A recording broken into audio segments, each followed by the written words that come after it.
الحمد للہ رب العالمین والصلاة والسلام علی سید المرسلین اما بعد فاعوذ باللہ من الشیطان الرجیم بسم اللہ الرحمن الرحیم الصلاة والسلام علیک یا رسول اللہ وعلی آلک واصحابک یا حبیب اللہ الصلاة والسلام علیک یا نبی اللہ وعلی آلک واصحابک یا نور اللہ۔ درود پاک پڑھنے کے بے شمار فضائل و برکات ہیں، بہت ساری احادیث فضائل درود میں ملتی ہیں، اور اگر میں آج ایک سوال آپ سے کرنا چاہوں کہ ایک مسلمان ہونے کی حیثیت سے آپ کے دل میں کیا کیا خواہشات ہیں، یعنی آپ کیا کیا چاہتے ہیں دنیا میں، مرتے وقت کیا چاہتے ہیں، قبر میں آپ کیا چاہتے ہیں کہ آپ کے ساتھ کیا ہو، محشر کے میدان میں کیا ہو، کبھی اکیلے پہ بیٹھ کر ایک لسٹ بنائیں کہ these are my all desires which I want in دنیا اینڈ ان آخرہ ان ہیئر آفٹر۔ ٹھیک ہے، اب میں آپ کو کچھ حدیثوں کا، کچھ روایتوں کا نچوڑ عطر پیش کرنے جا رہا ہوں۔ اب غور سے سنتے جائیے اور ہر جملے کے بعد ہو سکے تو سبحان اللہ کہیے، ایمان تازہ ہو جائے گا۔ اگر آپ چاہتے ہیں کہ آپ کے رزق میں برکت ہو تو درود پاک پڑھیے، اگر آپ چاہتے ہیں کہ بیماریاں دور ہو جائیں تو درود پاک پڑھیے، اگر آپ چاہتے ہیں کہ ہماری عزتوں کی حفاظت ہو، کبھی ذلیل و رسوا نہ ہو تو درود پاک پڑھیے، اگر آپ چاہتے ہیں کہ مصیبتیں دور ہو جائیں، پریشانیاں دور ہو جائیں تو درود پاک پڑھیے، اگر آپ چاہتے ہیں کہ مرتے وقت کلمہ نصیب ہو بلکہ مرتے وقت سرکار علیہ الصلوۃ والسلام کا دیدار بھی نصیب ہو تو آپ درود پاک پڑھیے، قبر میں جلوہ مصطفیٰ ہو اور جب قیامت کے دن اٹھیں تو نبی پاک کے پرچم تلے اٹھیں اور آقا اپنے ساتھ جنت میں لے جائیں تو کثرت سے درود پاک پڑھیے۔ اور سنیے، خواب میں نبی پاک کا جلوہ دیکھنا ہے تو درود پاک پڑھیے، اور بار بار مدینے جانا ہے تو بھی درود پاک پڑھیے۔ ہوں کوئی گل باقی رہ گئی ہے؟ اب کوئی آپ کی خواہش باقی رہ گئی ہے ایک مسلمان ہونے کی حیثیت سے کہ اگر روزی میں برکت رہے، ذلت و رسوائی سے بچتا رہوں، ٹینشنیں ریلیز ہوتی رہیں، پریشانیاں ختم ہو جائیں، اللہ عزتیں بڑھا دے، کلمے والی موت ملے، آقا کا دیدار ملے اور محشر میں نبی پاک ساتھ لے جائیں، اور سبحان اللہ جب تک زندہ رہوں بار بار مدینے جاتا رہوں، اور تو کچھ نہیں بچا میرے لیے۔ اور اب میں آپ کو صحیح بتا رہا ہوں کہ یہ ساری بشارتیں، یہ ساری فضیلتیں یہ درود پاک کے اندر موجود ہیں کہ جگہ جگہ میرے آقا علیہ الصلوۃ والسلام نے اس طرح کے انعامات کا اعلان کیا ہوا ہے۔ اس کا مطلب کیا ہوا کہ میری تو ہر تمنا، میری تو ہر خواہش، میرا ہر پرابلم درود پاک سے سالو ہو سکتا ہے۔ وہ شاعر نے ایسے نہیں کہا کہ انہوں نے کیا لکھا، ہر درد کی دوا ہے صلی علی محمد، ہر درد کی دوا ہے صلی علی محمد، تعویذ ہر بلا ہے صلی علی محمد۔ اب ذرا آپ سوچئے کہ ہر درد کی دوا جب درود پاک ہے، ہر پرابلم کا سولوشن درود پاک ہے، تو پھر میں درود پاک پڑھنے میں سستی کیوں کر رہا ہوں؟ ایکچولی یہ بھی شیطان کا ایک وار ہے کہ وہ ہمیں دیگر کاموں میں انوالو کر دیتا ہے، میں درود پاک پڑھنے کا موقع ہی نہیں دیتا۔ جیسے ہی تھوڑا ٹائم ملتا ہے نا، کاروبار پہ بیٹھے ہیں، کوئی کام نہیں ہے، یا کوئی بندہ کہتا ہے ذرا بیٹھیے گا میں 5 منٹ میں آیا، وہ 5 منٹ بھی، وہ 10 منٹ بھی ہم کیا کرتے ہیں، جیب سے موبائل نکالتے ہیں اور اس کو دیکھنا شروع کر دیتے ہیں۔ بہت سارے جناب ویب سائٹیں ہیں تو پیجز ہیں، 5 منٹ کیا 50 منٹ بھی نکل جائیں پتہ نہیں چلتا۔ حالانکہ اگر یہ ذہن بنا ہوا ہو کہ جب جب موقع ملے جیب سے موبائل نہیں، جیب سے تسبیح نکالنی ہے، کلمہ پڑھنا ہے، درود پڑھنا ہے، جنت کا سامان کرنا ہے، اسی دنیا میں رہ کر ہی کرنا ہے نا۔ اور یہ یقین مانیں، زبان جو ہے نا یہ کمال کی نعمت ہے، اسی زبان سے جنت کمانا آسان ہے، لیکن یہی زبان گناہوں کے سبب جہنم میں بھی لے جا سکتی ہے۔ حالانکہ زبان سے نیکی کمانا کتنا آسان، سب مل کر کہیے سبحان اللہ، اب کہیے الحمدللہ، اب کہیے اللہ اکبر۔ کتنی دیر لگی؟ 30 سیکنڈ بھی نہیں لگے۔ اگر آپ سے بھی میں سوال کروں کہ آپ 30 سیکنڈ میں کتنے پیسے کما لیتے ہیں؟ کوئی شخص کبھی اکیلے میں بیٹھے بیٹھے 1 منٹ کا حساب کرنا کہ اگر میں مہینے کے 20 لاکھ روپے بھی کماتا ہوں تو روز کے کتنے بنے؟ ٹھیک ہے، اب ایک دن میں 1 گھنٹے کے کتنے بنے؟ اب 1 گھنٹے میں 1 منٹ کے کتنے بنے؟ تو شاید یہ چند روپے بنیں گے. 20 لاکھ مہینے کمانے والے کے بھی 1 منٹ میں چند روپے ہی بنیں گے. لیکن آؤ میں بتاتا ہوں آپ نے ان 30 سیکنڈز میں کیا کما لیا ہے. میرے نبی کے سچے وعدے ہیں، جو ایک بار سبحان اللہ کہے اس کے لیے جنت میں درخت لگا دیا جاتا ہے. ایک بار الحمدللہ کہے جنت میں درخت لگ جاتا ہے. ایک بار اللہ اکبر کہے جنت میں درخت لگ جاتا ہے. اچھا وہ کمایا جو دنیا کے پیسوں سے حاصل بھی نہیں کیا جا سکتا. آؤ سارے مل کر اپنی ساری رقم ملاتے ہیں، ساری ویلتھ ملاتے ہیں، ہم سب مل کر بھی جنت میں ایک درخت نہیں خرید سکتے. Nobody have power to buy a tree in heaven. جنت میں کوئی درخت اپنی مرضی سے نہیں خرید سکتا، مگر رب کی رحمت دیکھو، صرف زبان کو تھوڑی حرکت دینی ہے، ذکر کرنا ہے اور جنت میں درخت حاصل کر لینا. تو کیوں نہیں یہ نیکیاں کرتے؟ اللہ کرے کاروباری لوگ بیٹھے تو سچے کاروباری بنو نا، کہ جب ٹائم کا تھوڑا سا حصہ ملے. یار مثال دیتا ہوں، اگر ذہن بناؤ نا نیکی کمانے کا، تو مثال دیتا ہوں، اگر آپ کو کوئی کہے یار ذرا 10 منٹ میں آیا، تو فوراً دماغ میں ایک کلک ہو گیا 10 منٹ میں سورہ یاسین پڑھی جا سکتی ہے. موبائل نکال کر سورہ یاسین پڑھ لیتا ہوں، 10 قرآن کا ثواب مل جائے گا. یہ بھی تو وقت کا استعمال ہے نا. لیکن وقت ضائع روزانہ گھنٹوں کرتے ہیں، مگر ذکر نہیں کرتے، درود نہیں پڑھتے، اور پھر کہتے ہیں پریشان بہت ہوں، برکتیں نہیں ہیں، ٹینشنیں ریلیز نہیں ہو رہی ہیں. میرے آقا نے فرمایا ہے کہ جو پریشانی میں ہو، مصیبت میں ہو، اسے چاہیے کہ درود پڑھے، کہ درود مصیبتیں اور پریشانیوں کو لے جاتا ہے. تو نیت کرتے ہیں انشاءاللہ، میں بھی کرتا ہوں کہ انشاءاللہ روزانہ کثرت سے درود پاک پڑھیں گے. انشاءاللہ اپنے آپ کو فضول باتوں سے بچائیں گے اور انشاءاللہ ذکر و درود کریں گے انشاءاللہ. ایک اور فارمولہ دے دیتا ہوں آپ کو، ٹائم مینجمنٹ ہونی چاہیے نا. بہت سارے لوگ واک کرتے ہیں، بہت اچھی بات، کرنی چاہیے صحت کے لیے، ٹھیک ہے. اگر ہمارا واکنگ ٹائم یہ درود ٹائم بن جائے کہ جب بھی میں نے واک کرنی ہے، شوز تو لیتے ہی ہیں نا، تسبیح بھی لے لی. اب جتنی دیر 40 منٹ کی واک کر رہے ہیں، 30 منٹس کی واک کر رہے ہیں، تسبیح ہاتھ میں ہے، کلمہ پاک پڑھتے ہوئے، درود پڑھتے ہوئے واک کرو گے، 2 فائدے ہوں گے. صحت تو اچھی ہوگی، آخرت میں نیکیاں بھی جمع ہو جائیں گی. اور جس جگہ سے گزرو گے نا واک کرتے ہوئے، وہ ساری جگہ درود پڑھنے کی گواہ بھی بنتی چلی جائے گی. بس مائنڈ سیٹ کی بات ہے کہ یار کہاں کیا کمایا جا سکتا ہے، کہاں کیا اچیو کیا جا سکتا ہے. تو اللہ مجھے بھی ایسا ذہن عطا فرمائے. آج انشاءاللہ اس سنت و بھرے اجتماع میں ہم جس موضوع پر بات کریں گے وہ ہے the most precious thing in our life. ہماری زندگی کی سب سے قیمتی چیز وہ کیا ہے، اس پر غور کرنا ہے. ہماری زندگی میں ہم پیسوں کی، اپنی قیمتی چیزوں کی بڑی فکر کرتے ہیں، کرنی بھی چاہیے. جتنی چیز قیمتی زیادہ اتنی اس کی فکر زیادہ. نارمل گاڑی تھی تو ہم ویسے ہی پارک کر دیتے تھے، ذرا مہنگی والی نئے ماڈل کی گاڑی لی تو پھر ڈرائیور بھی رکھا، گارڈ بھی رکھا کہ بھائی میں اندر جا رہا ہوں، تم کھڑے رہنا، ورنہ ایک ہی شیشہ 2 لاکھ روپے کا ہے، کہیں اجتماع سے واپس آئے تو شیشے نکال کے کوئی نہ لے جائے. تو قیمت جتنی بڑھتی گئی، ہمارا دھیان اور ہماری سیکیورٹی بھی اتنی بڑھتی گئی. لیکن ان تمام چیزوں کے پارٹ آف دیٹ ایک چیز ایسی ہے کہ جو اگر اس کی حفاظت نہ کی گئی تو ہم کہیں آخرت میں مارے نہ جائیں. وہ چیز کیا ہے میں بتاتا ہوں آپ کو، مگر اس سے پہلے میں آپ کو واقعہ سناتا ہوں. ایک شخص تھا، اس کی بچی چھوٹی تھی اور غریب آدمی تھا. اس نے سوچا کہ پلان کیا کہ 20 سال میں بچی کی میں شادی کروں گا، جب یہ 18-20 سال کی ہوگی تو میں ایک کام کرتا ہوں، روز کے کچھ پیسے بچاتا ہوں. ماں باپ ہوتے ہیں نا، اپنے بچوں کا خیال رکھتے ہیں. تو روز کے مثال کے طور پہ اس نے پلان کیا کہ روز کے 200 روپے یا 500 روپے میں اپنے کام سے نکال کر ایک ڈبہ بنایا اس نے، اس میں ڈالتا رہوں گا، 18 سال میں تو بڑی رقم جمع ہو جائے گی تو میری بچی کی میں دھوم دھام سے شادی کروں گا. اچھی نیت تھی، روز پیسے ڈالتا. بعض اوقات دن میں خیال آتا کہ کپڑے نئے خرید لوں، کبھی باہر ریسٹورنٹ میں کھانا جاؤں. کہتا نہیں، ماں باپ قربانی دیتے ہیں نا اپنی بچی کے لیے. وہ اپنی خواہشات کو مارتا گیا اور روز کے پیسے ڈالتا گیا. آفٹر 18 ایئرز، بہت بڑا ڈبہ تھا وہ لکڑی کا، گھر میں بنا دیا. اب تو خوب پیسے جمع ہو گئے ہوں گے، اب کھولتے ہیں، بچی بھی بڑی ہو گئی، اب یہ پیسے سارے انشاءاللہ بچی کی شادی میں کام آئیں. جیسے اس نے ڈبہ کھولا، اس کی جان گویا حلق میں آ گئی کہ حیران رہ گیا کہ وہ سارے نوٹ جو اس نے اس میں ڈالے تھے نا، اصل میں اس ڈبے میں کوئی سوراخ رہ گیا تھا. دیمک اندر چلی گئی اور وہ سارے نوٹ اس نے ختم کر دیے. اچھا اب ذرا تھوڑی دیر کے لیے اپنے آپ کو اس جگہ رکھ کر سوچئے کہ افسوس کا عالم کیا ہوا ہوگا. 18 سال کی محنت اور روز کا اس نے اس میں پیسے ڈالے کہ مجھے آج ایک بڑی رقم ملنی تھی، سب ختم. ذرا سوچئے اس کی تکلیف، اس کا افسوس کیسا ہوگا. مگر میں اس سے بھی بڑی بات کرنے جا رہا ہوں.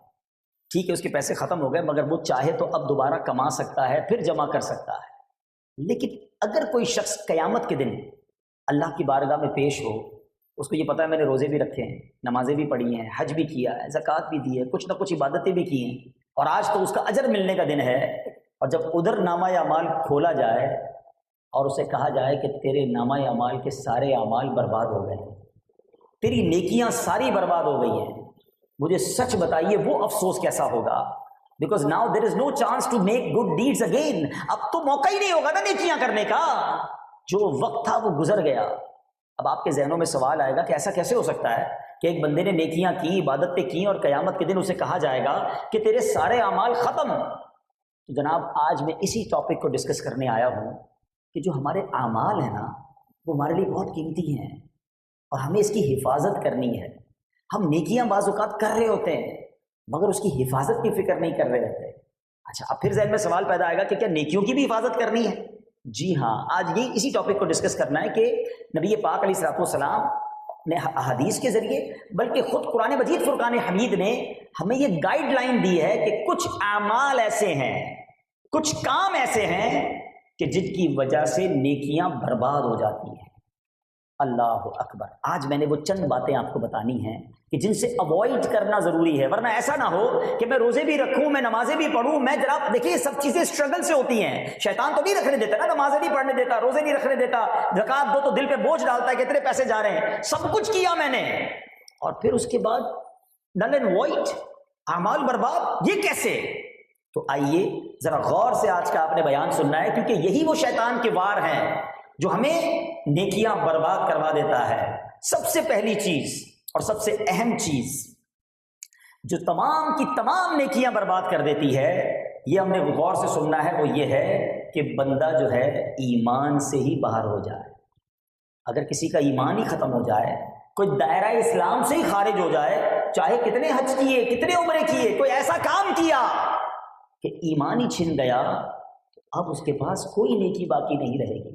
قرآن مجید فرقان حمید میں رب کریم ان لوگوں کے لیے ارشاد فرماتا ہے، بسم اللہ الرحمن الرحیم، وَمَن يَرْتَدِدْ مِنكُمْ عَن دِينِهِ فَيَمُتْ وَهُوَ كَافِرٌ فَأُولَٰئِكَ حَبِطَتْ أَعْمَالُهُمْ فِي الدُّنْيَا وَالْآخِرَةِ وَأُولَٰئِكَ أَصْحَابُ النَّارِ هُمْ فِيهَا خَالِدُونَ. تب تم میں جو کوئی اپنے دین سے پھر کافر ہو کر مرے تو ان لوگوں کا کیا اکارت گیا دنیا میں اور آخرت میں، اور وہ دوزخ والے ہیں، انہیں اس میں ہمیشہ رہنا. ہم فیہا خالدون، وہ ہمیشہ اس میں رہیں گے. اب سوال یہ پیدا ہوتا ہے کہ بھائی میں مسلمان ہوں، کلمہ پڑھتا ہوں، مسلمان گھرانے میں پیدا ہوا، میرا نام بھی مسلمانوں والا ہے، میرا ایمان کیسے چھن سکتا ہے؟ یہ بہت بڑا پرابلم ہے، ذرا سمجھیے گا. دیکھیں یہ بات تو آپ جانتے ہیں کہ اسلام اس وقت دنیا کا موسٹ گروئنگ ریلیجن ہے. دنیا میں سب سے تیزی کے ساتھ پھیلنے والا جو مذہب ہے الحمدللہ وہ اسلام ہے. ٹھیک ہے، لیکن یہ ون وے ٹریفک نہیں ہے کہ کوئی غیر مسلم کلمہ پڑھ کر مسلمان ہو سکتا ہے تو معاذ اللہ کوئی مسلمان کوئی ایسی بات کر کے اسلام سے خارج نہیں ہو سکتا. یہ سمجھنا ہوگا. سرکار دو عالم صلی اللہ تعالی علیہ وسلم کی آپ کو میں حدیث سناتا ہوں. میرے آقا فرماتے ہیں کہ اولاد آدم مختلف طبقات پر پیدا کی گئی. There are 4 categories. نبی پاک نے 4 کیٹیگریز بیان کی ہیں. حدیث پاک کا مضمون ہے بعض مومن پیدا ہوئے، حالت ایمان پر زندہ رہے، اور ایمان یعنی مومن ہی مریں گے. ہم اللہ سے دعا کرتے ہیں کہ اللہ ہمیں یہ پہلی والی کیٹیگری میں شامل فرمائے. ہم مسلمان تو پیدا ہوئے ہیں، مسلمان والی زندگی بھی گزار رہے ہیں، میرے مولا موت بھی ایمان والی دیجیے. دوسری کیٹیگری آقا فرماتے بعض کافر پیدا ہوئے، کافروں والی زندگی گزاری اور کفر پر ہی ان کی موت ہوگی. اور ایسے بھی اربوں لوگ ہیں غیر مسلموں کے گھر میں پیدا ہوتے ہیں، ادھر ہی انتقال ہو جاتا ہے. مگر اب تیسری کیٹیگری سنیں. نبی پاک فرماتے بعض کافر پیدا ہوئے، کافر والی زندگی گزاری مگر مومن ہو کر مریں گے. اور یہ ہو رہا ہے دنیا میں، کئی لوگ ایمان قبول کر رہے ہیں، ساری زندگی کفر میں گزاری، کلمہ پڑھ رہے ہیں. میں ایک واقعہ نہیں بھولتا، ہانگ کانگ میں ہمارے اسلامی بھائی کسی مریض کی عیادت کرنے گئے، اور اپنا مسلمان بھائی تھا وہ. تو جب اس مریض کی عیادت کی تو اس کے بالکل برابر میں ایک بیڈ تھا جس پر 70 سال کا ایک غیر مسلم بوڑھا بھی لیٹا ہوا تھا. اس نے امامہ اور داڑھی وغیرہ دیکھی تو اس نے اشارہ کیا کہ ذرا ادھر آئیے. تو وہ اس کے پاس چلے گئے. آپ کون ہیں؟ ہم اپنے مسلمان بھائی کی عیادت کرنے آئے ہیں، اچھا یہ داڑھی کیوں ہے؟ وہ سوال کرتا گیا، وہ جواب دیتے گئے کہ ہمارے آقا کی سنت ہے۔ اچھا یہ نبی پاک کون ہے؟ تو کچھ اسلام کی بات ہوئی۔ اب یقین کریں تھوڑی دیر کی کانورزیشن کے بعد اس مریض نے جو 70 سال کا غیر مسلم تھا اسی بستر پر کلمہ پڑھ لیا اور مسلمان ہو گیا۔ مگر اس سے زیادہ ایمان افروز بات یہ ہوئی کہ کچھ ہی گھنٹوں کے بعد اس کا انتقال بھی ہو گیا۔ الامان والفیس۔ اب ذرا غور کرو کہ کوئی سجدہ نہیں کیا، کوئی نماز نہیں پڑھی، مگر اس کے نصیب میں ایمان والی موت تھی، اس کے بستر پر کلمہ پڑھانے والے پہنچ گئے۔ ٹھیک ہے، یہ تیسری کیٹیگری، مگر اب چوتھی کیٹیگری جو ہے نا وہ ہم سب کو ڈرانے والی ہے۔ کہ نبی پاک فرماتے ہیں کچھ لوگ مومن پیدا ہوں گے، مومنوں والی زندگی گزاریں گے، مگر ان کا خاتمہ کفر پر ہوگا۔ یہ ہے بات سمجھنے والی۔ یہ ایمان جو ہے نا بہت بہت بڑی نعمت ہے۔ ساری دنیا کی دولت، ساری دنیا کا مال ایک طرف، ایمان ایک طرف، لیکن ہم میں سے کون ہے جو ایمان کی حفاظت کی فکر کرتا ہے؟ اپنی گاڑی کی حفاظت کی فکر ہے، موبائل کی فکر ہے، فیکٹری کی فکر ہے، 50 قسم کے جناب پریکاشنز ہم کرتے ہیں۔ ایمان کی حفاظت کے لیے کبھی بھی غور کیا؟ کبھی رات کو نیند نہ آئی ہو، خیال آیا ہو کہ یا اللہ میرا ایمان سلامت رہے؟ اچھا ابھی بھی ہو سکتا ہے کسی کے ذہن میں خیال آئے کہ یار یہ کون سی نئی بات لے کر آ گئے مولوی صاحب، ایمان کی حفاظت کی کہاں سے باتیں ہو گئیں؟ آؤ میں آپ کو آپ کے نبی کی دعا سناتا ہوں۔ اللہ کے حبیب کی تعلیم دیکھو، ہمارے آخری نبی صلی اللہ علیہ وسلم دعا کرتے تھے، یا مقلب القلوب ثبت قلبی علی دینک۔ What is the meaning of that دعا؟ اے دلوں کو پھیرنے والے، میرے دل کو اپنے دین پر ثابت قدمی عطا فرما۔ اللہ کے نبی دعا کر رہے ہیں، اللہ کے وہ ہیں جن کے صدقے ہمیں دین ملا ہے۔ مگر یہ میری اور آپ کی تعلیم کے لیے نا، کہ دیکھیں آپ کی ڈیزائرز کی پہچان پتہ ہے کیسے ہو جاتی ہے کہ یار آپ کو سب سے زیادہ کیا چیز چاہیے، آپ وہ دعا کرتے ہیں، نماز کے بعد بھی دعا کرتے ہیں، کسی اور سے بھی دعا کرتے ہیں، مزار شریف پہ جاتے ہیں، کعبے کے سامنے جاتے ہیں، جدھر بھی جاتے ہیں آپ وہ والی دعا ضرور کریں گے جس کی آپ کو بڑی خواہش ہے، بیٹا چاہیے، گھر چاہیے، نوکری چاہیے، واٹ ایور ہے۔ لیکن کبھی ایمان کی دعا کی ہے؟ اس کا مطلب تمہاری لسٹ میں ہے ہی نہیں۔ آپ سب کو ایک حدیث یاد ہوگی، انما الاعمال بالنیات۔ ایک اور حدیث بھی ہے، انما الاعمال بالخواتیم۔ اعمال کا دار و مدار خاتموں پر ہے۔ جتنے اعمال کر لو، اگر خاتمہ ایمان والا نہیں نا تو کچھ بھی نہیں۔ اچھا اب آتے ہیں، اگین کوئی کوشچن ذہن میں آ سکتا ہے کہ ٹھیک ہے سمجھ آ گیا، ایمان کی حفاظت کی فکر بھی کرنی ہے، اس کی دعا بھی کرنی ہے، مگر وہ کون سی چیزیں ہیں جن سے ایمان چھن سکتا ہے؟ ہاں یہ بات بہت ضروری ہے۔ جب تک پرابلم نہیں پتا ہوگی تو سولوشن نہیں آئے گا۔ ٹھیک ہے، ایک سب سے بڑی وجہ وہ ہے کثرت سے گناہ کرنا۔ جو روز گناہ کر رہا ہے نا اور کثرت سے گناہ کر رہا ہے، روایتوں میں مضمون ملتا ہے کہ جب بندہ کوئی گناہ کرتا ہے اس کے دل پر ایک سیاہ ڈاٹ، ایک کالا نقطہ لگ جاتا ہے، دوسرا گناہ کرتا ہے پھر ڈاٹ لگتا ہے، تیسرا گناہ کرتا ہے پھر ڈاٹ لگتا ہے۔ آقا فرماتے ایک وقت آتا ہے پورا دل ہی سیاہ ہو جاتا ہے، پھر اس پر کوئی ہدایت کی بات ہی اثر نہیں کرتی۔ تو جو کثرت سے گناہ کرتا ہے، ڈر ہے کہ مرتے وقت اس کا ایمان چھین لیا جائے۔ دوسرا سبب جو بہت آج کل عام ہے اور وہ ہے بے باکی۔ اب جوکس کے اندر، کامیڈی کے اندر، گانوں کے اندر سازش کی گئی ہے، ایسے الفاظ ڈال دیے گئے کہ جس میں اللہ رسول کی، جنت کی، دوزخ کی، فرشتوں کا مذاق اڑایا جاتا ہے، اور ہمارے مسلمان اس پہ کہہ کے مار کے ہنس رہے ہوتے ہیں، کلپ شیئر کرتے ہیں، دیکھو یار کیسا مزیدار کلپ ہے۔ کیا ایسے گانے نہیں جس پہ معاذ اللہ محبوب کو سجدہ کرنے کی بات کی گئی، خدا مانا گیا، ظالم کہتے ہیں خدا کو گانوں کے اندر، اور نوجوان گنگنا رہے ہیں، کسی کو فکر ہی نہیں ہے کہ ہمارا ایمان۔ اچھا اب میں آپ کو اس کو اور لاجیکلی سمجھاتا ہوں۔ اچھا کچھ لوگ ہیں نا، شیطان ہے نا، کہتا ہے یار یہ کون سا مولانا صاحب دین لائے، 2-4 جملوں سے کیا ایمان چلا جائے گا؟ دنیا میں کسی بڑی فورس، بڑی ایسی حکومتیں ہیں، ایسے ادارے ہیں جن کے خلاف بات کرو تو غداری کا مقدمہ بن جاتا ہے۔ آپ بھی کہیں 2-4 جملے ہی تو کہتے نہیں، آپ کی باؤنڈری ہے، بینگ اے سٹیزن آپ اتنی بات کر سکتے ہیں، اتنی نہیں کر سکتے۔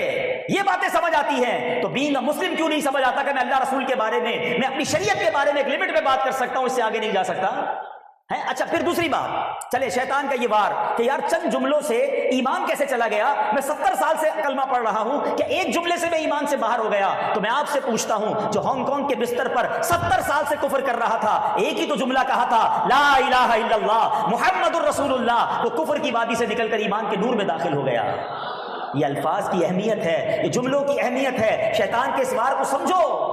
ایک اور مثال دیتا ہوں، ایک عورت جس کو آپ نہ جانتے نہ پہچانتے ہیں، 2 گواہوں کی موجودگی میں آپ 3 بار جناب اس سے اقرار کرتے ہیں، ایجاب و قبول کرتے ہیں، اس کے بعد وہ عورت جو انجان تھی چند جملوں کے بعد آپ کی زوجہ بن جاتی ہے، اور اسی عورت کے ساتھ 50 سال کوئی گزارے، اس کے کئی بچے ہو جائیں، 3 جملے کہہ دے تو کیا ہوتا ہے؟ وہ عورت اجنبی ہو جاتی ہے. جملوں سے تو گیم ہی بدل جاتی ہے جناب. تو پھر یہ کیوں سمجھ نہیں آتا؟ اب میری لمٹ ہے, میرے پاس کوئی ریڈ لائن ہے جس کو کراس نہیں کر سکتا میں, ورنہ میرا ایمان چلا جائے. اور فکر کرو نا, پوچھیں علماء سے کہ میری لمیٹیشنز کیا ہے, میں کیا کہہ سکتا ہوں کیا نہیں کہہ سکتا. زبان لرز جانی چاہیے جب اس طرح کی کوئی بات آ جائے. میں کل کی مثال دیتا ہوں. میں ایک جگہ بیٹھا تھا, اب یقین کریں میں اب تک افسوس میں ہوں. ایک صاحب تھے اور سیلاب پر بات چلی. پتہ کیا جملہ کہا انہوں نے؟ کہتے مجھے سمجھ نہیں آتا یہ اللہ پاک غریبوں کے ساتھ ایسا ظلم کیوں کرتا ہے, غریبوں پر ہی فلڈ آتا ہے. میرے تو رونگٹے کھڑے ہو گئے. اللہ کو ظالم کہنے والا ایمان سے خارج ہو جاتا ہے. میں نے کہا یہ آپ کیا کہہ رہے ہیں؟ اچھا پھر ماننے کے لیے بھی تیار نہیں ہے. یہ بھی تو مسئلہ ہے نا کہ ماننا بھی نہیں ہے. نہیں جناب, اب استغفر اللہ. اچھا یہ ہمارے گھروں میں کسی کی میت ہو جائے, معاذ اللہ میت ہو گئی, تکلیف ہے, مگر بے باکی کا عالم یہ ہے کہ روتے روتے یہ عورتیں ہماری بازوں کا کہ اللہ کو میرا ہی گھر ملا تھا, میرا ہی بیٹا ملا تھا, مس بوڑھے کو لے جاتے, اس کو چھوڑ دیتے. یعنی اللہ کو ناانصافی کرنے والا, غلط فیصلہ کرنے والا, رب پر اعتراض. سمجھو ایمان چلا گیا تو کچھ بھی نہیں بچے گا, سارے اعمال برباد. تو یہ سب باتیں چلیں, میرا موضوع چکے مجھے اور بھی اعمال آپ کو بتانے ہیں جو نیکیاں برباد ہو جائے. میں ایک کتاب سجیسٹ کر دیتا ہوں. واللہ میں سمجھتا ہوں پوری دنیا میں, اردو زبان میں پوری دنیا میں ایسی کتاب نہیں لکھی, بلکہ یہ امت پر احسان کیا ہے فاؤنڈر آف دعوت اسلامی قبلہ شیخ طریقت امیر اہل سنت نے, مولانا الیاس قادری صاحب نے ایک بک لکھی ہے کفریہ کلمات کے بارے میں سوال و جواب. پلیز اس کو اپنے موبائل میں نوٹ کر لیں, بعد میں جا کے اسے dawatIslami.net سے فری ڈاؤن لوڈ کر لیں. خریدیں, تحفہ دے تو بہت اچھی بات ہے, ورنہ فری ڈاؤن لوڈ کر کے واللہ اس کو ایک بار پڑھ لیں. میں نے جس کو دی ہے اور اس نے پڑھی ہے تو اس کو سمجھ آئیے کہ یار یہ باتیں تو مذاق میں کہہ رہے ہوتے ہیں, ہمیں تو پتہ ہی نہیں ہے کہ ان چیزوں سے بھی بندے کا ایمان چلا جا سکتا ہے. تو پہلی بات ایمان, ٹھیک ہے. اب آؤ دوسرا وہ کون سا عمل ہے جو میری نیکیاں برباد کر دیتا ہے. ہاں اب ذرا وہ غور سے سنیے گا. سرکار دو عالم صلی اللہ تعالی علیہ وسلم فرماتے ہیں کہ ایک ایسا عمل ہے کہ جس کی وجہ سے نیکیاں برباد ہوتی ہیں. فرمایا ایاکم والحسد فإن الحسد يأكل الحسنات كما تأكل النار الحطب. میرے آقا فرماتے ہیں حسد سے بچو, وہ نیکیوں کو اس طرح کھا جاتا ہے جیسے آگ خشک لکڑی کو کھا جاتا ہے. لکڑی کو آگ لگائیں تو کیا ہوتا ہے, تھوڑی دیر بعد لکڑی فنش, ختم, خاک. فرمایا حسد تمہاری نیکیوں کو ایسے ہی کھا جاتا ہے. ایک بندہ صبح سے کاروبار کرے, بڑی محنت کرے, 5,000 روپے کما کے گھر آئے اور گھر پہ آ کر آگ لگا دے 5,000 روپے میں. آپ کیا کہیں گے؟ اس سے بڑا بے وقوف کون ہے؟ سارا دن محنت کی, پیسے کمائے اور آخر میں آ کے آگ لگا دی. ہم میں سے کئی لوگ ایسے ہیں 5 وقت نماز بھی پڑھتے ہیں, درود بھی پڑھتے ہیں, صدقہ بھی دیتے ہیں, اور آخر میں آ کے حسد کر کے خود ہی اپنی نیکیوں کو آگ لگا دیتے ہیں. ایک اور جگہ نبی پاک فرماتے ہیں صلی اللہ تعالی علیہ وسلم, جس کا مضمون ہے کہ حسد ایمان کو ایسے برباد کرتا ہے جیسے سرکہ شہد کو برباد کرتا ہے. سرکہ شہد میں ڈال دیں ذائقہ ہی ختم, ایمان ختم. اب سوچو, اچھا اب حسد کتنا عام ہو گیا ہے, اس کا ذہن میں نہیں ہے لوگوں کو کہ میں کہاں حسد کرتا ہوں. ارے بھائی اتنا حسد ہو گیا ہے, بھائی میں, بہن میں, دوست میں. پہلے تو حسد کی تعریف سمجھ لو, واٹ از جیلسی. ہاں لوگ سمجھتے میں حسد نہیں کرتا. حسد یہ ہے کہ کسی کو کوئی نعمت ملے, کسی کو کوئی ترقی ملے, شہرت ملے, واٹ ایور کوئی نعمت ملے, اور میری تمنا یہ ہو کہ یہ نعمت اس سے چھن کر مجھے مل جائے. اچھا مجھے نہیں مل رہی تو کم از کم اس کی تو برباد ہو جائے. یہ حسد حرام اور جہنم میں لے جانے والا کام ہے. ٹھیک ہے, پہلے تو یہ بات سمجھ لیجیے. اب آئیے کہ حسد ہم میں سے کس کو ہے. آؤ میں ایک چھوٹا سا لیبورٹری ٹیسٹ کرتا ہوں. جاتے ہیں نا ڈاکٹر کے پاس, ذرا خون چیک کریں بھائی ہمارا کولیسٹرول کتنا ہے, شوگر کتنا ہے. تو آؤ اپنا بھی ٹیسٹ کرتے ہیں کہ حسد ہے کہ نہیں. سب اپنے بارے میں غور کریں کہ میری زندگی میں کوئی ایسا ہے. اچھا ایک بات یاد رکھیے گا, حسد اسی سے ہوگا جس کو آپ جانتے ہیں. جس کو نہیں جانتے اس سے حسد نہیں ہوتا. ایسا نہیں یہاں بیٹھے ہوئے کسی کو برازیل کے کسی بندے سے حسد ہو جائے. جس کو آپ جانتے ہیں, یا تو آپ کا دوست ہوگا, یا آپ کا رشتہ دار ہوگا, یا آپ کی ساتھ کاروبار کرنے والا, آپ کی مارکیٹ کا کوئی فرد ہوگا, آپ کے محلے کا, آپ کے شہر کا کوئی بندہ ہوگا, ٹھیک ہے, یا فیملی کا کوئی بندہ ہوگا. کوئی ایسا ہے, اپنے آپ سے سوال کیجیے اور ایمانداری سے جواب مجھے نہیں دیجیے گا, اپنے آپ کو جواب دے دیجیے گا کہ یار جب بھی اس کو کوئی نعمت ملتی ہے نا مجھے پرابلم ہوتی ہے. جب بھی اس کو شہرت ملتی ہے مجھے تکلیف ہوتی ہے. جب میرے سامنے کوئی اس کی تعریف بیان کرتا ہے نا تو مجھے بہت برا لگتا ہے. یار اس کی کیوں تعریف کر رہے ہو, کوئی اور بات کرو, موضوع چینج کرو. اگر ایسا ہے یا اس کو کوئی نقصان پہنچتا ہے تو اندر ہی اندر میرے لڈو پھوٹتے ہیں کہ ہاں یار اب مزہ آیا، اس کی گاڑی لگ گئی، اس کی فیکٹری میں آگ لگ گئی، اس کا مال خراب ہو گیا، تو مجھے اچھا لگتا ہے۔ اگر دنیا میں ایسا کوئی ہے تو اٹ مینس حسد ہو گیا ہے، اور اب حسد کو ٹھیک کرنا میرا کام ہے، اس کا نہیں ہے۔ حسد مجھے برباد کر رہا ہے، اس کو نہیں کر رہا۔ حسد کرنے والا حاسد، اور یہ ایکچولی پتہ ہے کیوں اتنا برا عمل ہے؟ مجھے میرے 2-3 چیزوں کا سب مل کے جواب دیں گے۔ عزت دینے والا کون ہے؟ ذرا زور سے۔ دولت دینے والا کون ہے؟ اولاد دینے والا کون ہے؟ خوبصورت بنانے والا کون ہے؟ شہرت دینے والا کون ہے؟ جب دینے والا اللہ ہے تو پھر تمہیں پرابلم کیا ہے؟ حسد کرنے والا ایکچولی اللہ پر اعتراض کرتا ہے، یہ اللہ کی تقسیم پر آرگیومنٹ ہے، اعتراض ہے کہ اللہ تو نے اس کو دیا مجھے نہیں دیا، تو نے اس کو شہرت دی مجھے نہیں دی، اس کو عزت دی مجھے نہیں دی، اس کو مال دیا مجھے نہیں دیا۔ یہ اللہ پر اعتراض اس لیے گناہ کبیرہ ہے، ٹھیک ہے؟ اب آؤ، اب حال کیا ہے؟ ابھی آپس میں بیٹھتے ہیں دوست، کوئی آ کے دوست بتاتا ہے یار میں نے نئی موٹر سائیکل لی، اچھا ماشاءاللہ دکھاؤ تو صحیح، دیکھی، مٹھائی کب کھلاؤ گے؟ مٹھائی بھی کھائی، اور جیسے ہی وہ دوست آگے گیا 2 نمبر کے پیسے سے لیے۔ ارے کوئی اپنے گھر پہ بلاتا ہے، میں نے نیا گھر لیا ہے، اس کے گھر بھی جائیں گے، بریانی بھی کھا کر آئیں گے، جیسے ہی باہر نکلیں گے سود کے پیسوں کا کام کرتا ہے، لوگوں کو دھوکہ دے کر اتنا بڑا گھر بنا لیا۔ یعنی کمال ہے یار، کسی کو نعمت مل رہی ہے اور آپ کو پرابلم ہو رہی ہے، کیوں کرتے ہیں یہ حسد؟ بلکہ اتنا برا حال ہے کہ کوئی حج پر عمرے پر جائے تو اس سے بھی لوگ حسد کر رہے ہوتے ہیں کہ دیکھو یار یہ کر کے حج پہ جا رہا ہے، اللہ کے گھر جا رہا ہے۔ ارے وہ جانے، اس کا رب جانے، آپ اعتراض کرنے والے کون ہیں؟ آپ گناہگار ہو رہے ہیں اس کو۔ اچھا ایک بات طے کر لیں، میں اور آپ سارے مل کے کسی کو ذلیل کرنا چاہیں نا، اور رب نے اس کے مقدر میں عزت لکھی ہے، اسے کوئی ذلیل نہیں کر سکتا، وہ اوپر ہی جا رہا ہے، اس کو ترقی ملنی ہے، اور سارے مل کے کسی کو عزت دینا چاہیں اور مقدر میں ذلت لکھ دی گئی، کسی کو ہمت نہیں ہے اس کی ذلت سے روک سکے۔ وَتُعِزُّ مَن تَشَاءُ وَتُذِلُّ مَن تَشَاءُ بِيَدِكَ الْخَيْرُ۔ کیوں کرتے ہیں ہم کسی سے؟ ہمیں پرابلم، میرے محلے میں اس کو کوئی جانتا نہیں تھا، آج اتنا مشہور ہو گیا، ساری دنیا میں جانتے لوگ۔ ارے اللہ نے عزت دی ہے، تم کیوں تکلیف میں آ گئے؟ اچھا اس تکلیف کا نقصان ہم ہی کو ہوتا ہے۔ مجھے کئی لوگ ملتے ہیں یار نیند نہیں آتی، سکون نہیں ہے، تو چیک کر لو کسی کا حسد بال لیا ہے، کیونکہ تم اسی کے بارے میں سوچتے رہتے ہو، تم سوچتے رہتے ہو وہ آگے جائی جا رہا ہے، وہ آگے ہی جائی جا رہا ہے، تمہیں پرابلم ہو رہی ہے۔ اچھا ملتان کے بعد کراچی میں بھی کاروبار شروع کر دیا، اچھا ایک اور فیکٹری بھی لگا لی، اچھا اس ملک بھی چلا گیا، وہ جائی جا رہا ہے آگے، تم جلی جا رہے ہو، کس بات کی جلن ہے بھائی؟ اچھا دیکھیں اس کی ایک اور خوبصورت جائز صورت بھی ہے جس کو غبطہ کہتے ہیں عربی میں، اردو میں رشک کہتے ہیں۔ اب اللہ سے دعا کرے، اے اللہ تو نے اس کو دیا ہے مجھے بھی دے دے، اس کو نوازا، میرے رب کے خزانوں میں تو کمی نہیں ہے نا، اے اللہ تو نے اسے عزت دی، تو عزت دینے والا مجھے بھی دے دے، اس میں کوئی پرابلم نہیں ہے۔ مگر ادھر حال یہ ہے کہ اس کی چھین کر مجھے ملے، اچھا مجھے نہ ملے وہ برباد ہو جائے۔ یار وہ کتنا گندا دل ہے اس بندے کا جو مسلمان کے نقصان میں خوش ہو رہا ہے۔ یہ کاروبار مارکیٹ میں بھی لوگ بیٹھے ہوں گے نا، کسی کی دکان چل رہی ہے، کسی کا کاروبار چل رہا ہے، یار یہ کیوں آگے بڑھ رہا ہے؟ اچھا پھر عجیب دماغ، شیطان تو پھر بدگمانیاں، کوئی بندہ بیچارہ نیا نمازی بنا، اس کو ہو سکتا ہے آج کے بیان میں درود کی فضیلت بھی سن لی، اس نے تسبیح بھی نکال لی، اب وہ مارکیٹ میں بیٹھ کے تسبیح پڑھ رہا ہے، کہہ رہا ہے یار یہ سامنے بیٹھ کے لگتا ہے مجھ پہ ہی وظیفہ کر کے پھونک رہا ہے نا، گاہک سارے اس کے پاس جا رہے ہیں میرے پاس نہیں آ رہے۔ ارے کمال ہے، وہ درود پڑھ کے جنت کما رہا ہے، تم بدگمانی کر کے حرام کر رہے ہو۔ عجیب دماغ ہو گیا لوگوں کا، نیگیٹو کیوں نیگیٹو بھائی؟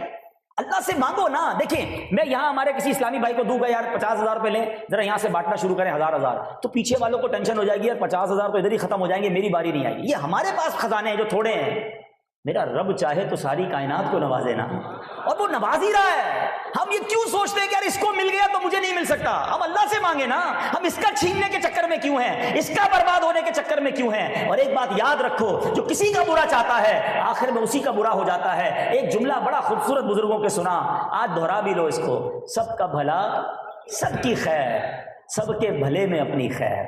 دعا کیا کرو اے اللہ سب کا بھلا کر دے، سب کی خیر، سب کو نوازو۔ اچھا اب آتے ہیں علاج کی طرف۔ بیماری بتا دی، ٹھیک ہے، لیبارٹری ٹیسٹ بھی ہو گیا، مریض کو پتہ چل گیا ہوگا کہ ہاں یار فلاں رشتہ دار، فلاں کزن، فلاں دوست، فلاں کوئی نہ کوئی تو ہے جس کی باتیں ذرا بھی اس کی تعریف ملتی ہے نا میں فوراً چینج کرتا ہوں بات کو، مجھے تکلیف ہونے لگتی ہے۔ اگر ایسا ہے it means you are in problem. اب میں آؤ علاج بھی بتا دیتا ہوں۔ دعوت اسلامی والے خالی پرابلم نہیں بتاتے، سولوشن بھی بتاتے ہیں، ٹھیک ہے؟ آؤ علاج بھی لے جاؤ، اور علاج بھی ماشاءاللہ حدیثوں سے اور علماء نے بڑے پیارے انداز میں بتایا۔ سب سے پہلا علاج، اور یہ صرف حسد کا نہیں ہے، یہ تمام دل کی بیماریوں کا علاج ہے، بلکہ جسمانی بیماریوں کا علاج ہے، وہ دعا ہے۔ اللہ سے دعا، اکیلے میں دعا کیا کرو، یا اللہ میرا دل صاف کر دے، میرے دل کو حسد سے پاک کر دے، تکبر سے پاک کر دے، اے اللہ دکھلاوے سے پاک کر دے، مسلمانوں کے لیے نیگیٹو سوچنے سے پاک کر دے۔ میرا رب وہی تو خالق ہے نا، دعا کرو گے اللہ صاف کر دے گا دل کو، پہلا علاج۔ دوسرا علاج، یہ تھوڑا اینٹی بائیوٹک ہے، ہاں اینٹی بائیوٹک میں تھوڑی تکلیف ہوتی ہے نا، انجیکشن لگتا ہے، تھوڑا سا انجیکشن ہے یہ، لیکن علاج بڑا زبردست ہے۔ وہ یہ ہے کہ آپ کو جس سے حسد ہو گیا ہے نا، اور جس چیز سے حسد ہوا ہے، کسی کی خوبصورتی سے ہوا ہے، کسی کی شہرت سے ہوا ہے، یا کسی کی دولت سے حسد ہوا ہے، آپ اللہ سے دعا کریں کہ اللہ اس کی دولت میں اور اضافہ کر، ہیں اے اللہ اس کی خوبصورتی میں اور اضافہ کر۔ آپ کے بندہ پہلے ہی اچھا نہیں لگ رہا مولوی صاحب، تسی کہہ دو انہاں دے واسطے دعا کرو، پھر کیسے؟ یہی تو مشکل ہے کہ واقعی آپ کو دل نہیں چاہے گا دعا کرنے کا، لیکن بیمار میں ہوں نا، دوائی مجھے پینی ہے، آپ دعا کریں، اس کا فائدہ بتا رہا ہوں۔ جب آپ دعا کریں گے نا کہ اللہ اس کو اور عزت دے، تھوڑے دنوں بعد آپ کو کوئی آ کر بتائے گا پتہ چلا وہ اور ترقی کر گیا ہے، تو آپ خود جواب دیں گے میں بھی تو دعا کرتا ہوں، ہیں اللہ نے ترقی دی، میں بھی تو اس کے لیے دعا کر رہا ہوں، تو یہ حسد صاف ہو جائے گا۔ تیسرا ایک اور طریقہ ہے، اور وہ یہ ہے کہ جس سے حسد ہو گیا ہے آپ اس کو جا کر تحفہ دیں، کیونکہ حدیث پاک میں ہے کہ تحفہ دو محبت بڑھتی ہے۔ ہاں لیکن تحفہ دیتے ہوئے یہ مت کہنا بھائی مجھے تجھ سے حسد ہو گیا تھا، آرٹس کونسل اجتماع میں گیا تھا اس لیے تحفہ لایا ہوں، تو اور گڑبڑ ہو جائے گی۔ ہاں ایسے بغیر بتائے آپ نے اس کو تحفہ دینا ہے، محبت سے ملنا ہے، تاکہ اس کے دل میں آپ کے لیے محبت اور آپ کے دل میں اس کے لیے محبت بڑھ جائے اور میرا دل صاف ہو جائے۔ کیونکہ حسد جب تک رہا نا تمہیں سکون نہیں آئے گا، آرام نہیں آئے گا، چین نہیں آئے گا، حسد کو نکالنا پڑے گا۔ اچھا نکلے نہیں نکلا تو نقصان کس کا ہو رہا ہے؟ روز نیکیاں میری برباد نہ، نبی پاک نے فرمایا کہ نیکیوں کو حسد اس طرح کھا جاتا ہے جیسے آگ لکڑیوں کو، میں نمازیں پڑھ رہا ہوں وہ جل رہی ہے ختم ہو رہی ہے، روزے میں رکھ رہا ہوں ختم ہو رہا ہے، کیونکہ حسد دل میں پالا ہوا ہے۔ We have to remove jealousy from our heart، ہمیں نکالنی پڑے گی حسد کی عادت۔ تو آج میں نے آپ کو کچھ علاج بھی بتا دیا ہے، ایک اور بک سجیسٹ کر دیتا ہوں۔ ہاں کوئی یہ نہ سمجھے مولانا صاحب کتابیں بیچنے آئے، یہ کوئی میری کتاب نہیں ہے اور میرا اس میں کوئی پروفٹ نہیں ہے، لیکن میں چاہتا ہوں آپ پڑھیں، یہ چیزیں پڑھنے کے لیے ضروری ہیں، یہ ہمارے ایمان کا معاملہ ہے۔ کتاب کا نام ہی حسد ہے، یہ بھی فری ڈاؤن لوڈ کر لیں، نہ خریدیں، کتاب نہیں خریدنی تو dawatIslami.net سے ون آف دا بیوٹیفل بک۔ میں نے 2-3 علاج بتائے، 2-3 مثالیں بتائیں، اس پہ پوری ڈیٹیل سے بیان کیا گیا کہ حسد ہوتا کیسے ہے اور اس کو ریموو کیسے کیا جا سکتا ہے۔ میں اب ایک تیسرے عمل کی طرف آ رہا ہوں، اور وہ بھی ہمارے معاشرے میں بہت زیادہ ہے، اللہ اکبر، اور وہ پتہ کیا ہے؟ چلے قرآن سے بتاتا ہوں۔ قرآن کہتا ہے یا ایھا الذین آمنوا لا تبطلوا صدقاتکم بالمن والاذی، اے ایمان والو اپنے صدقے باطل نہ کرو احسان رکھ کر اور ایذا دے کر، ہیں احسان جتا کر اور تکلیف دے کر صدقے ختم ہو جاتے ہیں، برباد ہو جاتے ہیں۔ اب یہ بہت بڑا پرابلم ہے۔ آپ اب سوچیں، آپ نے خرچ بھی کیا، چندہ بھی دیا، کسی غریب کو پیسے بھی دیے، پیسے اس نے ریسیو بھی کر لیے، آپ نے راشن کا تھیلا دیا، اس نے لے کر کھا بھی لیا، لیکن ایک عمل اگر کر لیا نا تو یہ سارا ثواب ضائع ہو گیا، یہ سارے اعمال برباد ہو گئے۔ اور وہ کیا ہے؟ احسان جتانا، تکلیف پہنچانا، دینے والے کو ذلیل کرنا۔ ہاں بھائی یاد ہے نا میں نے تمہاری مدد کی تھی، بھول تو نہیں گیا، میں نے قرضہ دیا تھا، چپل پہن کر آیا تھا میرے پاس، میں نے کاروبار پہ لگایا تھا، تجھے نوکری پر میں نے لگایا تھا۔ یہ لوگ کرتے ہیں کہ ایک تو کسی کی مدد کرتے پھر اس پر احسان جتاتے ہیں۔ ہمارا ذہن فیس بک پہ آنا چاہیے جناب، ہیں اپنے پیج پہ لگنا چاہیے، اسٹیٹس پہ لگنا چاہیے، پتہ چلے ماں بدولت پہ کیا نیکی کی ہے۔ کیوں ہمیں سمجھ نہیں آ رہی کہ ہم سے شیطان کھیل رہا ہے، ہم پیسے خرچ کر رہے ہیں جو کہ مشکل کام ہے، جیب سے نکالنا مشکل ہے، مگر ہم جیب سے نکالتے بھی ہیں اور ضائع بھی کر دیتے ہیں۔ یہ نہ کریں، احسان نہ جتائیں۔ میری اور آپ کی اوقات کیا ہے؟ رب نے دیا ہے تو ہم خرچ کر رہے ہیں نا، اللہ نے دیا ہے تو ہم بانٹ رہے ہیں، ورنہ میں بھی مانگنے والا ہو سکتا تھا، آپ بھی مانگنے والے ہو سکتے تھے۔ یہ دے کر کس بات کا جناب جوش ہے، کس بات کا کر و فر ہے کہ میں دیتا ہوں؟ خدا کی قسم صدقہ دینے والا، غریبوں کی مدد کرنے والا مدد بھی کرے اور سجدہ شکر بھی ادا کرے کہ اللہ تیری مہربانی، تو نے مانگنے والا نہیں بنایا، دینے والا بنایا۔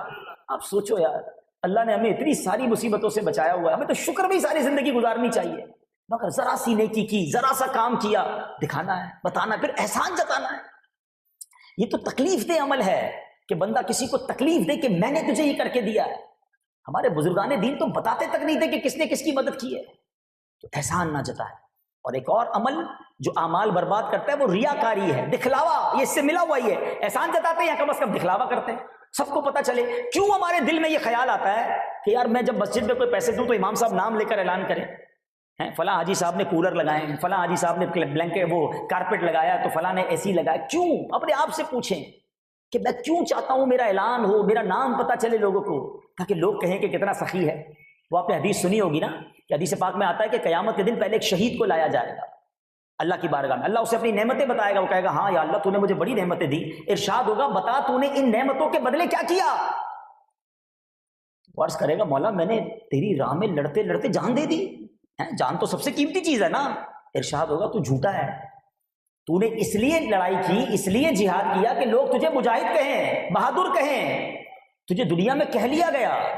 اے فرشتوں اس شہید ہونے والے کو لے کر جہنم میں داخل کر دو.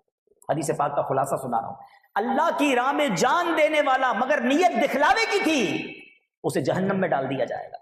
پھر ایک سخی کو لایا جائے گا. اے اللہ کی راہ میں مال خرچ کرنے والوں غور سے سنو، سخی ہوگا. اللہ فرمائے گا میں نے تجھے یہ نعمتیں دی. وہ کہے گا یا اللہ تو نے دی، بتا تو نے کیا کیا؟ یا اللہ تو مال دیتا رہا، میں خرچ کرتا رہا، میں نے تیری راہ میں غریبوں کی مدد کی. فرمایا تو جھوٹا ہے، تو نے اس لیے کیا کہ تجھے سخی کہا جائے، وہ تجھے کہہ لیا گیا. اے فرشتوں اس کو اٹھا کر بھی جہنم میں ڈال. پھر ایک عالم کو، دین سکھانے والے قاری کو لایا جائے گا. اللہ کریم اس بندے سے فرمائے گا میں نے تجھے اتنی نعمتیں دی، تو نے کیا کیا؟ یا اللہ تو نے علم دیا، میں لوگوں کو سکھاتا رہا، قرآن پڑھاتا رہا. فرمایا تو جھوٹا ہے، تو نے اس لیے کیا کہ لوگ تجھے عالم کہیں، تجھے قاری کہیں، تجھے دین کا داعی کہیں، تجھے کہہ لیا گیا.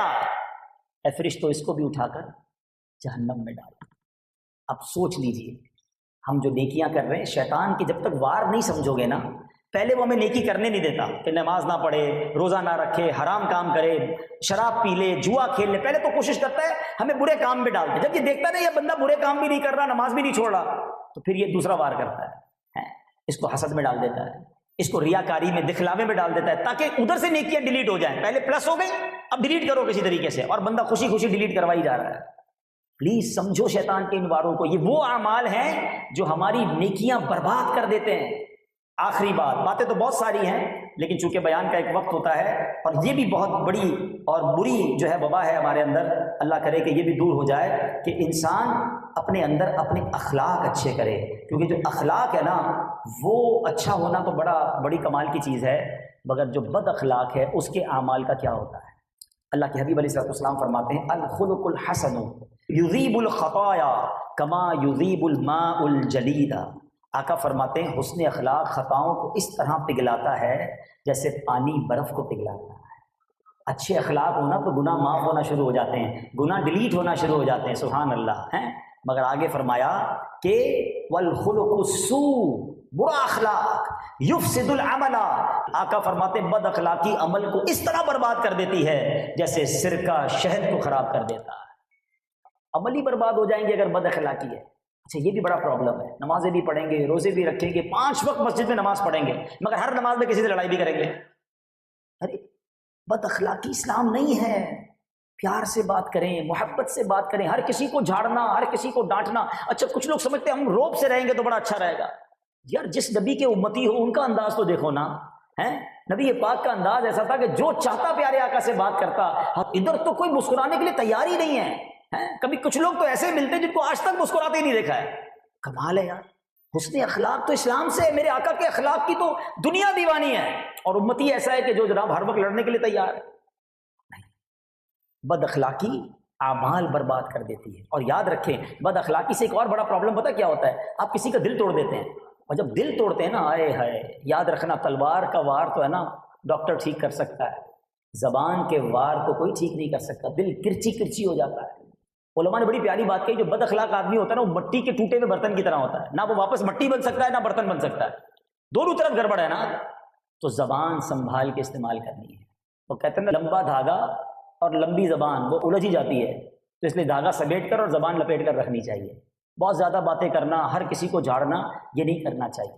زبان میں یاد رکھو، زبان میں تلوار نہیں ہوتی ہے مگر وہ خون بہا دیتی ہے. ہاں، اور زبان میں ہڈی نہیں ہوتی ہے مگر وہ ہڈیاں توڑوا دیتی ہے. یہ بڑی بڑی اہم چیز ہے. زبان سے بد اخلاقی کر کے آپ دیکھیں نا، وہ ایک کتاب میں نے جملہ پڑھا کہ ان باتوں سے بچنا چاہیے کہ جن باتوں کو کرنے سے لوگ منو مٹی تلے سو جاتے ہیں، بلکہ ان باتوں پر تھوڑی مٹی ڈال کر سکون کی زندگی گزاری جا سکتی ہے. تھوڑی سی برداشت بھی اپنے اندر آنی چاہیے. نہیں چھوڑوں گا، مجھے کیوں ایسا کہا. وہ چھوٹا سا جھگڑا بڑھتے بڑھتے یہاں تک جاتا ہے کہ ایک بندہ قبر میں چلا جاتا ہے، دوسرا جیل میں چلا جاتا ہے. ادھر ہی مٹی پا دی جاتی ہے، ادھر ہی بات ختم کر دی جاتی ہے. تو بہرحال میرے پیارے اسلامی بھائیوں، باتیں تو بہت ساری تھی، ٹائم پورا ہو گیا اور زیادہ.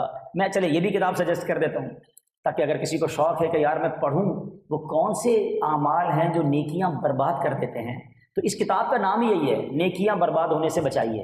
اور میں نے تقریباً بیان اسی کتاب سے کیا ہے. یہ بھی ہماری دعوت اسلامی کی ویب سائٹ پر موجود ہے. ہم کوئی سیلنگ کے لیے نہیں آئے، میں تو چاہتا ہوں آپ پڑھیں تاکہ اپنی نیکیاں برباد ہونے سے بچائیں. اتنی محنت سے نیکی کرتے ہو یار، فجر میں بھی اٹھے، وضو بھی کیا، نماز بھی پڑھی، اور شام ہوئی تو سب برباد ہو گیا کیونکہ وہ عمل پالا ہوا تھا جو نیکیاں برباد کرنے والا تھا. تو آج چند باتیں میں نے آپ کے سامنے رکھ دی ہیں کہ جس میں ایمان کی حفاظت کرنی ہے.